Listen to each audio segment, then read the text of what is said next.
So, uh, have you ever tried to repair a pair of eyeglasses while wearing thick, puffy winter gloves? Oh man, no, but I can imagine. Or like trying to put together a tiny piece of IKEA furniture With oven mitts on. exactly with oven mitts. It is maddening.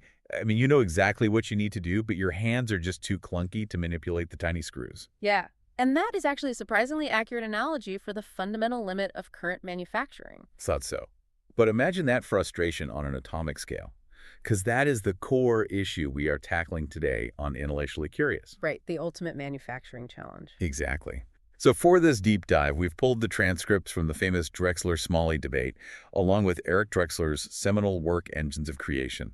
We really want to answer one massive question for you. Are molecular assemblers just science fiction, or are we actually on the verge of the nanofactory era? It's the shift from basically mixing chemicals in a bucket, which is essentially how we manufacture now, to placing atoms like Lego bricks. Right, placing them one by one. And the end goal here isn't just making things smaller, it's really about control. We are talking about diamondoid materials. Yes, diamondoids. And looking at the specs here, we aren't just talking about gemstones. This is about structural carbon that is lighter than aluminum but stronger than steel. Right, so imagine a laptop casing that's thinner than a sheet of paper. You could hit it with a hammer and it literally wouldn't dent. Or medical devices that act as swallowed surgeons navigating the body to repair cells individually. It's incredible. But before we build the future, let's talk about building your business right now. Precision matters in physics, and it definitely matters in software. And that is where our sponsor, Embersil, comes in. Yeah, whether you need help with AI training or automation or integration, you need the right tools. Embersilk helps you uncover exactly where AI agents can make the most impact for your business or your personal life. Just like finding the right molecular tool changes physics, finding the right AI partner changes business. So check out emberstep.com for your AI needs. Highly recommend them. Okay, so we know the dream right. Diamond materials and zero-waste manufacturing.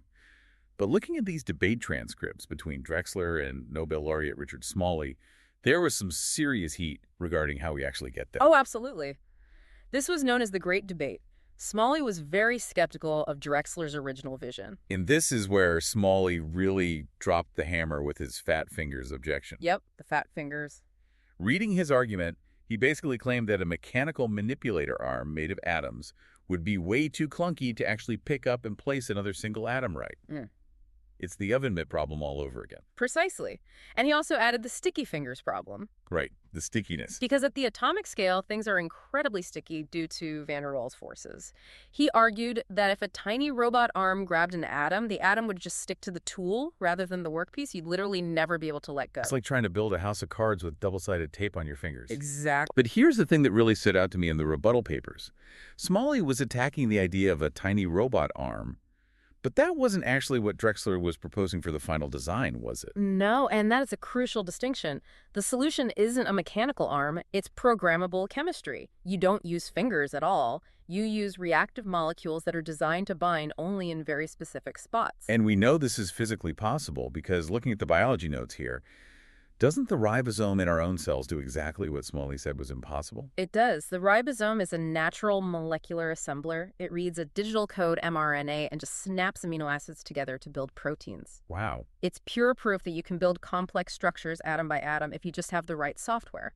So the debate has really shifted from, is it possible, to how do we engineer it? And looking at the recent timeline, we are racking up wins. I mean, the 2016 Nobel Prize in Chemistry went to scientists who built synthetic molecular rotors and motors. We are seeing incredible progress across the board. We have DNA origami now, where we use DNA strands to self-assemble into complex 3D shapes. We are slowly moving from the bucket method to the brick method. Now, I do want to quickly address the old sci-fi trope of gray goo. You know, the idea of self-replicating bots just eating the world. But looking at the modern designs for nanofactories, that seems completely outdated. It is entirely outdated. Current engineering focuses on factory-style systems. Right. They are non-autonomous, they just sit on your desktop, and they only work with specific fuel and specific blueprints. It is safe by design, not some runaway biological process. So absolutely no doom and gloom, just really efficient, clean manufacturing. Exactly. It's not magic, it's just engineering. We are solving the puzzle one piece at a time. I love that perspective. It makes the future feel so tangible. I want you to imagine a world where you just download a file and your desktop factory prints a smartphone made of diamondoid glass that never cracks. That is the dream, and we are getting closer every single day. If you enjoyed this deep dive into the tiny building blocks of the future, please subscribe to the show, Intellectually Curious. And hey, leave us a 5-star review if you can. It really helps us spread the optimism. Thanks for tuning in.